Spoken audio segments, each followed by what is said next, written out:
Eu vou contar um pouquinho aqui a minha história, da minha história que foi toda construída na vida pública, Jonathan. Eu entrei no serviço público aos 20 anos de idade, na Secretaria de Segurança Pública do Estado de São Paulo, como assistente, e comecei ali a ter contato com a área de segurança pública. Ainda não estava formada, eu estava fazendo faculdade de Direito na PUC, e fui convidada pelo meu professor de Direito Penal, como de resto, quase todos os convites que eu recebi ou foram de professores ou de colegas de faculdade, para trabalhar, então, na Secretaria de Segurança Pública. Um ano depois, eu já estava formada, fui convidada para ser assessora jurídica do Tribunal de Contas do município de São Paulo, também por um amigo de um ex-professor meu. Lá eu permaneci durante um ano e me preparei para prestar o único concurso que eu fiz, concurso público, e que tive êxito, que foi na Procuradoria-Geral do Estado de São Paulo. Na Procuradoria-Geral do Estado de São Paulo eu trabalhei em defesa do erário público e não do governo, porque nós passamos por vários governos como procuradores, sempre defendendo os interesses da população e do dinheiro recolhido com os seus impostos. Eu permaneci 17 anos na Procuradoria. Neste período eu fui assessora jurídica do governo Fleury durante 4 anos, escrevi todos os planos de cargos e vencimentos de salários aqui do Estado de São Paulo, não existia precedente ainda no país, e eram os primeiros planos de cargos que nós estávamos construindo. Eu escrevi primeiro para a Secretaria da Saúde, depois Fazenda, Educação, e ao final o Plano Geral do Estado, de todo funcionalismo, negociando também com os sindicatos para que a gente pudesse colher, junto aos funcionários públicos daquele setor, quais eram, então, as necessidades e as correções necessárias na construção da sua vida profissional. No governo Mário Covas, eu também, na Procuradoria, como chefe da consultoria jurídica da Secretaria de Saúde aqui do Estado de São Paulo, eu tive a oportunidade de escrever a lei que criou as organizações sociais de saúde no Brasil, porque nós primeiro fizemos a lei aqui em São Paulo e os outros estados passaram, então, a utilizar os princípios dessa lei, que é a primeira lei de parceria público-privada da América do Sul, em que a gestão dos hospitais públicos passaram a ser realizadas por entidades privadas sem fins lucrativos, como a Santa Casa, o Hospital Santa Catarina, por incrível que pareça, o Einstein, o Sírio-Libanês, e vários outros, a Universidade Federal aqui de Medicina de São Paulo, e foi muito exitoso, expandido nos outros governos, até no governo Serra houve uma expansão muito grande, mas a construção, tanto da filosofia, da elaboração da lei, aprovação da lei e implantação desses 14 hospitais em modelo de organização social, fomos nós, na Secretaria da Saúde, que acabamos liderando e redigindo esta proposta. Em razão do êxito do nosso trabalho, o governador Mário Covas me convidou para ser a chefe de gabinete da Secretaria da Saúde, o segundo maior orçamento do Estado de São Paulo, como ordenadora de despesa, até para controlar a verba que nós estaríamos iniciando, passando a transferir para essas entidades privadas. Lá eu fiquei basicamente 2 anos, houve um episódio aqui em São Paulo muito trágico e sensível, que foi a degola de um menino na unidade da FEBEM. Nós tínhamos apenas uma unidade aqui em São Paulo, Jonathan, com 4.500 adolescentes infratores que ficavam ali na Imigrantes. Houve a degola de um menino numa rebelião, a cabeça desse menino foi entregue ao Corpo de Bombeiro, aliás, este policial militar, que era do Corpo de Bombeiro, permanece até hoje afastado pelo trauma que sofreu, e o governador Mário Covas, com muita agilidade administrativa, que sempre foi a sua marca, fechou a unidade da FEBEM, transferiu os 4.500 adolescentes para cadeiões em acordo com o Ministério Público do Estado de São Paulo, até que novas unidades fossem construídas neste modelo que nós temos aqui agora, chamado Casa Vida, e eu fui, então, retirada da Secretaria da Saúde para compor este grupo que apresentaria o novo modelo de FEBEM para São Paulo, e ao final do nosso trabalho, eu acabei sendo designada pelo governador para assumir a chefia de gabinete da Secretaria de Assistência e Desenvolvimento Social, onde estava a FEBEM, acumulando com os trabalhos da FEBEM. Até o falecimento do governador, eu estive liderando, então, a FEBEM na chefia de gabinete da Assistência e Desenvolvimento Social, trabalhando com a população carente, moradores de rua, e fizemos idosos, fizemos um grande trabalho aqui em São Paulo, começamos o trabalho da Cracolândia, inclusive.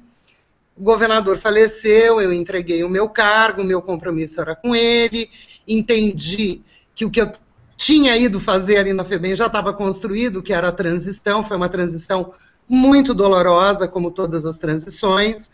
Nós tivemos 180 rebeliões durante o ano de transição aqui em São Paulo.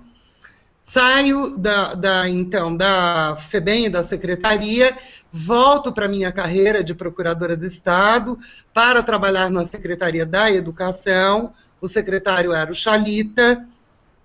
Tivemos um contratempo ali, porque ele queria utilizar a verba do Fundo de Desenvolvimento da Educação para aquisição de parabólicas, e legalmente aquilo não era possível. Eu tenho uma marca muito legalista na minha carreira, e isso gerou um certo desagrado, e eu acabei também me desagradando muito em permanecer naquela secretaria e na minha carreira, porque até então, apesar dos quase 17 anos de carreira que eu tinha, eu nunca tive um secretário que tentasse interferir nas nossas opiniões jurídicas, que são todas pautadas no limite da legalidade na Constituição Federal. Acabei, ao final do ano, tendo câncer, aos 39 anos de idade, fui operada, isso era 2002, acabei nem votando, porque eu estava internada, passei pelo tratamento de recuperação, como qualquer pessoa que sofre uma cirurgia para a extração de um órgão em virtude do câncer. Esperei os 5 anos para saber se efetivamente estava curado ou não, e assim que terminou o meu tratamento, eu recebi um convite para ir ao governo federal compor a subchefia para assuntos jurídicos da Casa Civil da Presidência da República no governo Lula, em razão das características técnicas e profissionais que nós tínhamos e dos precedentes exitosos nos nossos trabalhos.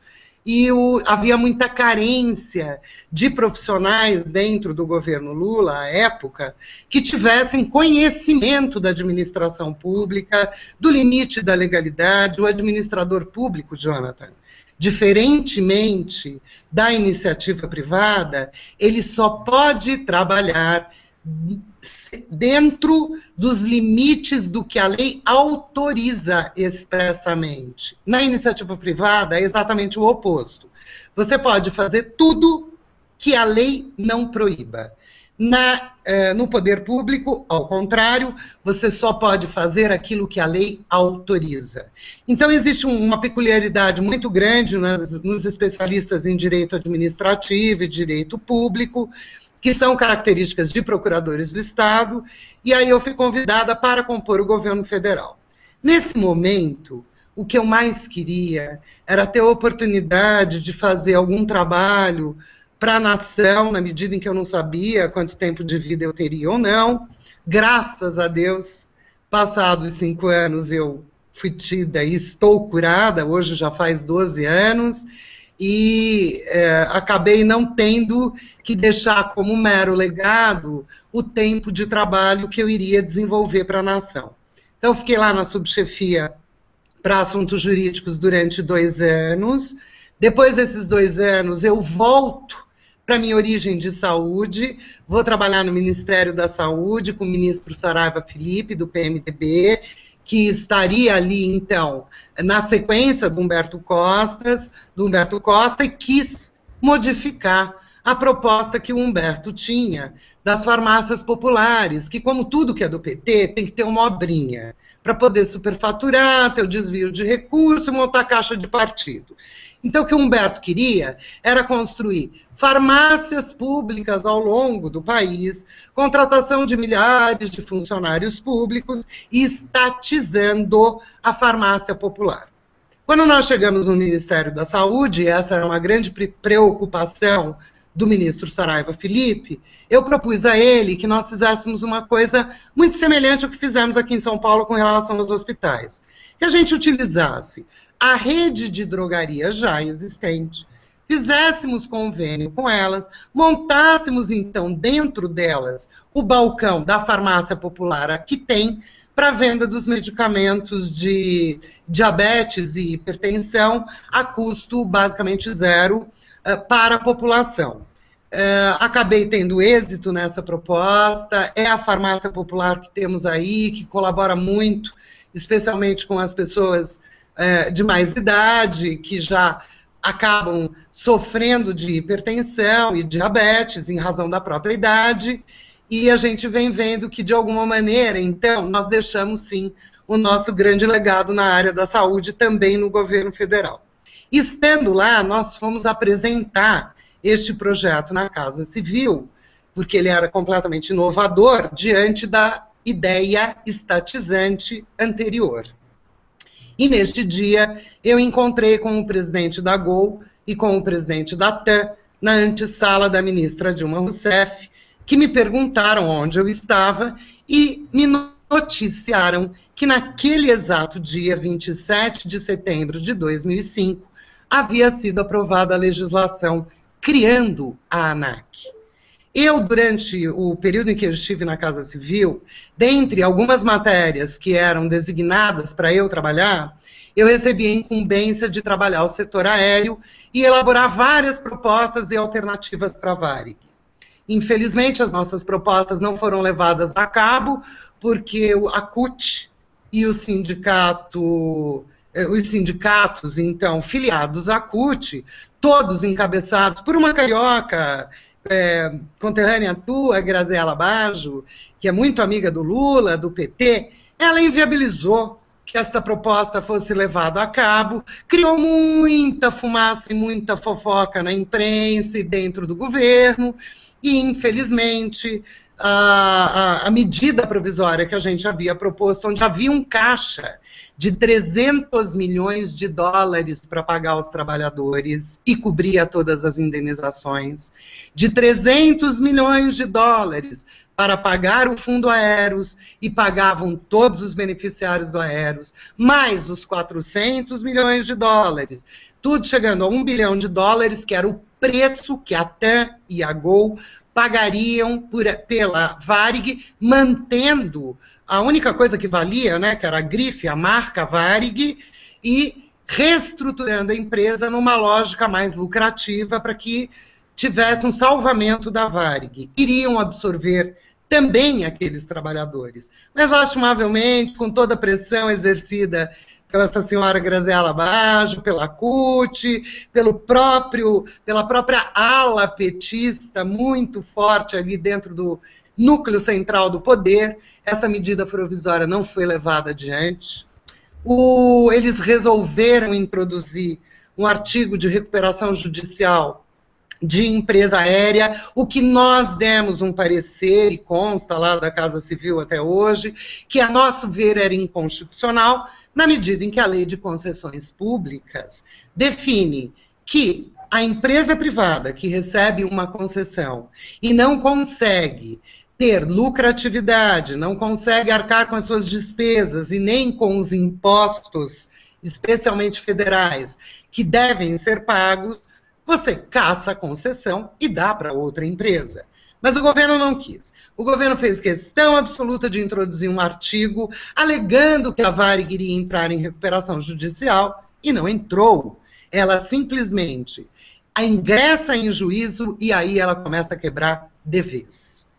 Neste momento todo, o setor aéreo tinha, então, uma vaga dentro da ANAC para poder fazer indicação, na medida em que as outras eram todas vagas politizadas e havia uma preocupação muito grande do setor que a criação da ANAC, que ia absorver todos os técnicos, os 1.800 técnicos do DAC, tivesse uma politização tão grande que o mais importante, que era a elaboração de um novo marco regulatório para a aviação civil, não fosse construído. Por sinal, Jonathan, não foi construído até hoje. E eu fui colocada ali exatamente para poder elaborar este novo marco regulatório, porque eu sou especializada em regulação, porque eu também havia acompanhado a lei da ANAC no Senado, porque eu trabalhei muito profundamente o setor aéreo no período em que eu estive na Casa Civil, e fui indicada por eles. Meu nome chegou à presidência da República, tiveram 2 vetos que inviabilizaram a assinatura do meu nome, que seria encaminhado, então, ao Senado para Sabatina. Esses vetos vieram de Arlindo Chinaglia e do atual ministro-chefe da Casa Civil, Aloysio Mercadante, sob a alegação de que o setor deveria estar todo na mão do PT e que eu não representaria os interesses do PT, como eu não representei nunca e não iria representar mesmo. Eu estava ali para regular o mercado, dentro da legalidade. Infelizmente, eu tive que entrar em contato, então, com o senador Heráclito Fortes, que é um grande amigo meu, do DEM. Ele era o presidente da Comissão de Infraestrutura, e ele, então, exige que meu nome seja, assim, remetido sob a mácula de não haver a sabatina dos outros demais diretores que estavam sendo indicados. E aqui eu faço apenas uma ressalva, que não era política, que foi a indicação de um coronel do DAC para que viesse compor a ANAC para trabalhar a área de segurança de voo e segurança operacional das empresas aéreas, porque isso só poderia ser realizado efetivamente por um piloto e por alguém que tivesse passado pelo DAC para poder dar continuidade ao trabalho. A minha área era meramente contratual, das outorgas, dos voos, dos slots, dos contratos bilaterais entre os países, para haver uma correspondência do quantitativo de voos que o Brasil fará para outro país e que outro país também fará para o Brasil. E ali, no dia 20 de março de 2006, a gente assume a ANAC. E, imediatamente, passamos a viver o maior caos da aviação civil brasileira. Nós não tivemos a oportunidade, a primeira diretoria, de regular mercado. Nós nos transformamos num grande corpo de bombeiros, apagando incêndio o tempo inteiro, porque só havia crise neste setor. O Conselho Nacional de Aviação Civil, criado neste país, para orientar a presidência da República e o ministro da Defesa, a quem a ANAC era vinculada na época, e que traçaria a política da aviação civil brasileira, jamais tinha sido convocado no governo Lula. A ANAC pediu assento neste conselho, porque, afinal de contas, ela era reguladora do mercado, evidentemente. Ela tinha que compor o Conselho Nacional de Aviação Civil, mas o governo não aceitou, porque o governo, Jonathan, não criou a ANAC de bom grado. A ANAC foi criada por determinação dos Estados Unidos e do FMI num dos acordos que o Lula teve que fazer para assumir a presidência da República. E era para ter o mesmo modelo que a FAA americana. Sendo que a FAA americana tem 10 mil servidores, um orçamento imenso, porque é uma agência internacional, e a ANAC nascia com 300 funcionários, novos cargos, absorvendo 1.800 outros vindos do próprio DAC, e esqueceram de colocar a ANAC na lei orçamentária. Então ela passa o primeiro ano dela, que é 2006 inteirinho, sem um recurso em caixa para administrar e para melhorar o setor. Assim, nós tivemos que dar continuidade aos trabalhos do jeito que dava. A gente andava de Kombi com status de ministro, a gente não tinha prédio, nós tivemos que emprestar um prédio da FAB, depois pedir um outro emprestado para a Infraero, e o governo nunca aceitou muito a independência da agência reguladora, que tem um formato, sim, de órgão de Estado, ela não é um órgão de governo. Ela não se presta a traçar políticas do governo, mas, assim, a regular o mercado de acordo com os interesses dos cidadãos e do próprio mercado. E isso o governo Lula nunca aceitou. Então, logo de cara, a gente já começou a ter um monte de problemas. E o Roberto Teixeira, como advogado da Varig, que era a nossa grande dificuldade, que era a grande crise da aviação civil brasileira, afinal de contas era a maior empresa, falindo, no ano de Copa do Mundo. Eles tinham vendido 6 mil passagens e não tinham como trazer os passageiros de volta.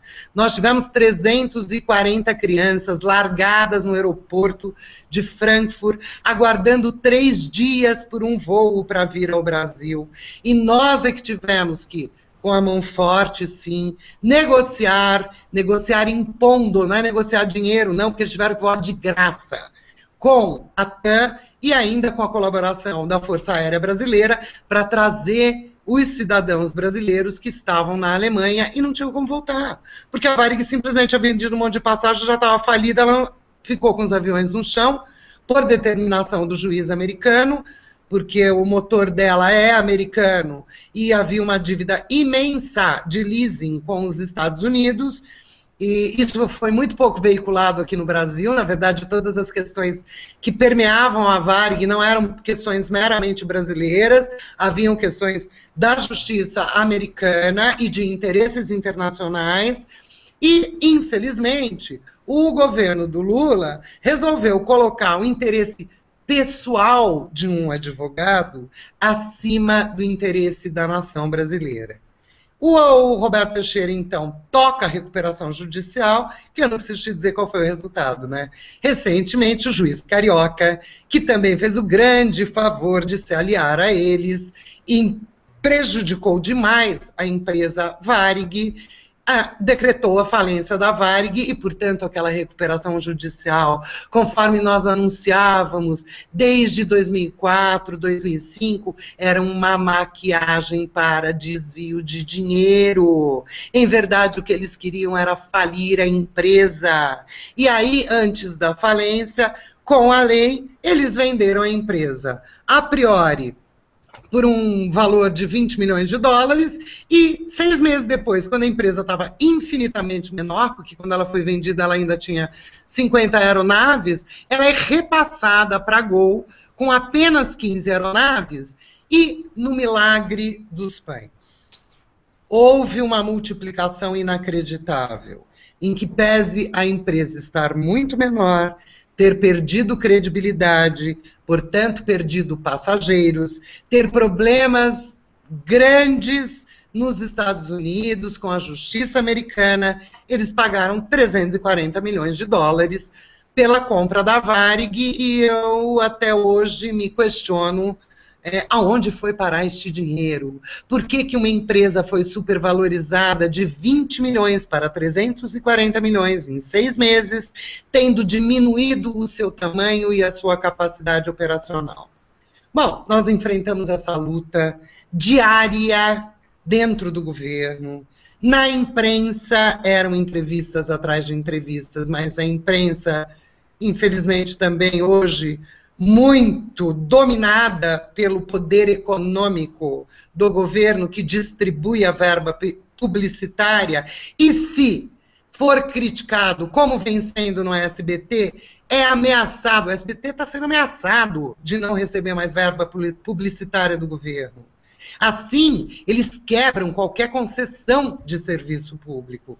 E tudo isso é muito estratégico. Tudo isso está na estratégia dessa visão e atuação totalitarista que vem emanando do governo diuturnamente. É censura o tempo inteiro, todas as ações não são em benefício da população, é um populismo extraordinário com esses discursos, uma hora falta médico, aí trazem os mais médicos, só que esquecem que foi o Chinaglia, deputado federal do PT, que em 2003 apresentou o projeto de lei proibindo a criação de novas vagas nas universidades e faculdades de medicina. Então, em 10 anos, não se formaram novos médicos. Aí eles vêm e dizem assim, agora falta médico. Mas há 10 anos, já no planejamento de introduzir esse programa Mais Médicos para trazer os cubanos para cá, não sei se você sabe, tem muito filho de deputado, tem muito filho de membros do MST, que foram para Cuba, porque não conseguiram passar no vestibular aqui de medicina, fazer a faculdade em Cuba, que é multidisciplinar, não é uma faculdade específica de medicina, e formados têm que voltar para o Brasil, só que eles não conseguem passar no Revalida. Então, além da jogada econômica deste programa, com financiamento e assinatura de contrato por organismo internacional, que não é para pagar o médico, porque o médico está aqui em trabalho escravo, mas é para remeter o dinheiro para Cuba e voltar este dinheiro para montar a caixa de campanha. Além disso, existe a questão de que eles vão conseguir regularizar pessoas que não têm condição de passar no concurso brasileiro do Revalida.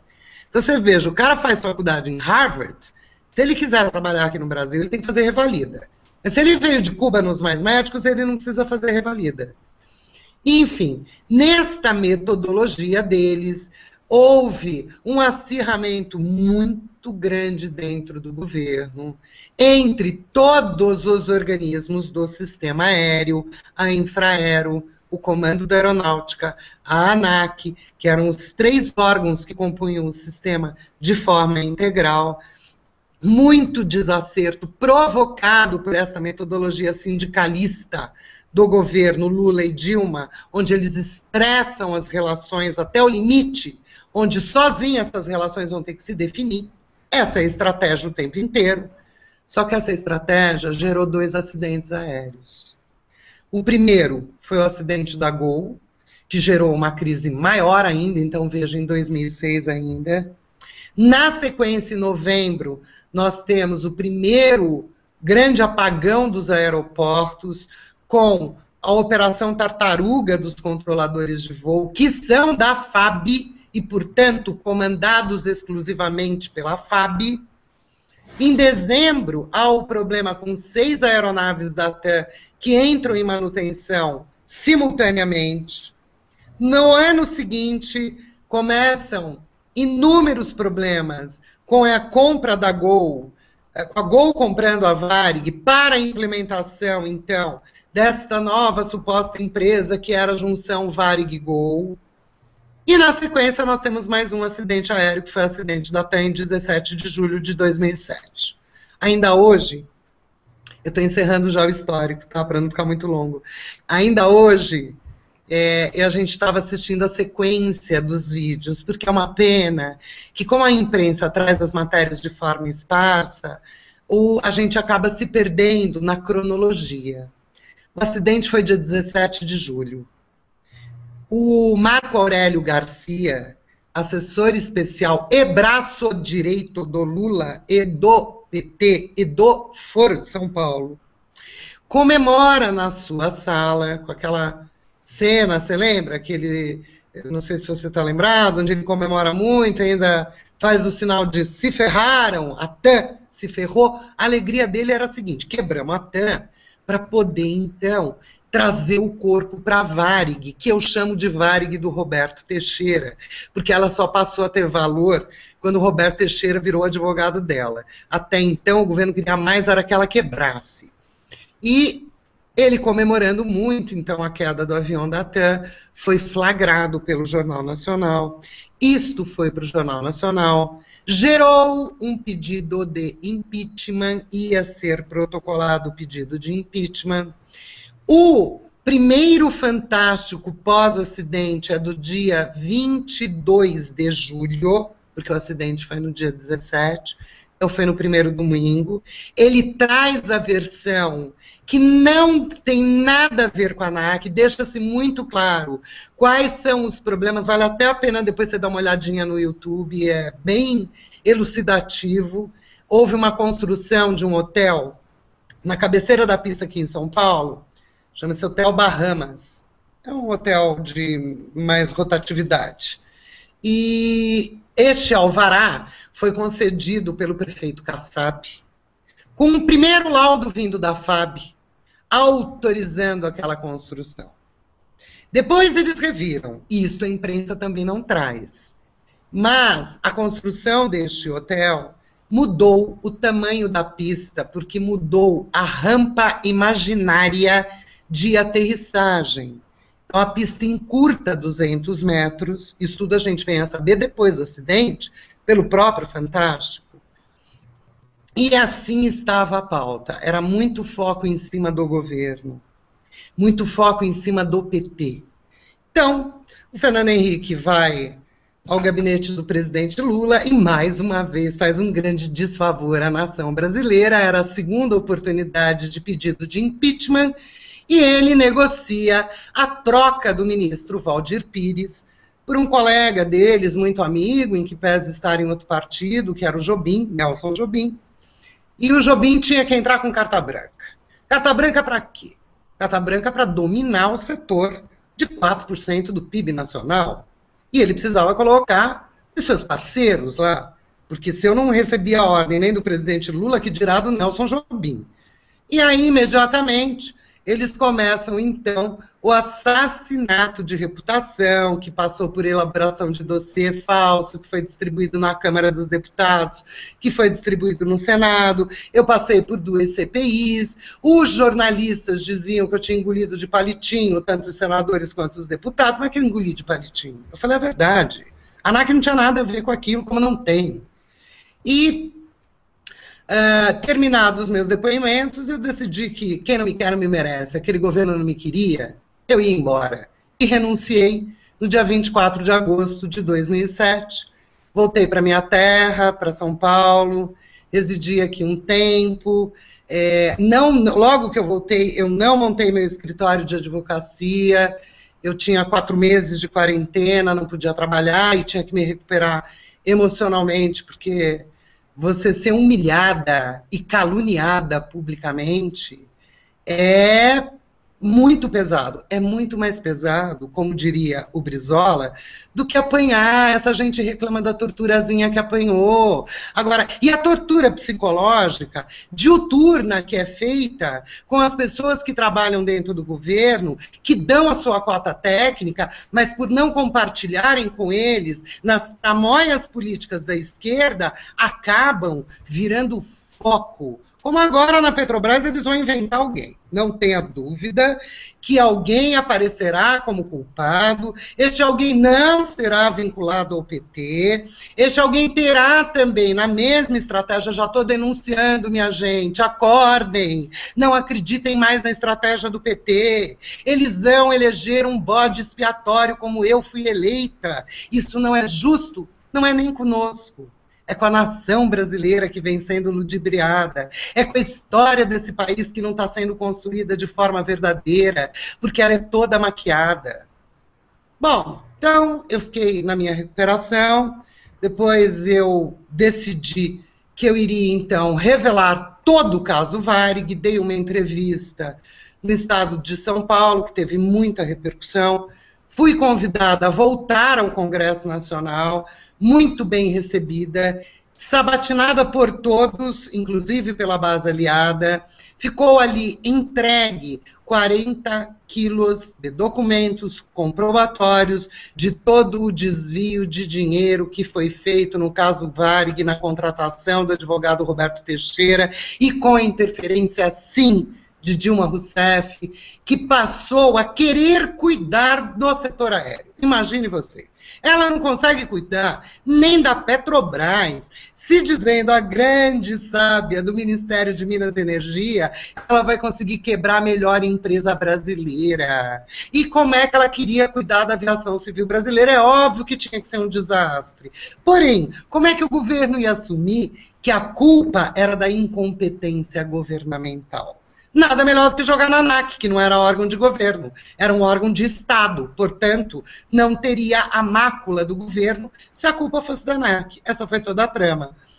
Depois que eu faço, então, o meu depoimento em 2008, no Senado, eu sou ameaçada de vida, invadiram a minha casa, fui embora do Brasil, fui morar nos Estados Unidos, trabalhei ali no escritório de representação da Junta Interamericana de Defesa, criei relações na área de defesa, tive a oportunidade de participar de algumas reuniões no Pentágono, que é fantástico, você entende claramente a bobagem que é essa história de estão me espionando. Isso é coisa de ignorante. Porque o trabalho que é realizado tanto pelo Pentágono, pela CIA, pelo FBI, pelo governo americano, é um trabalho de inteligência.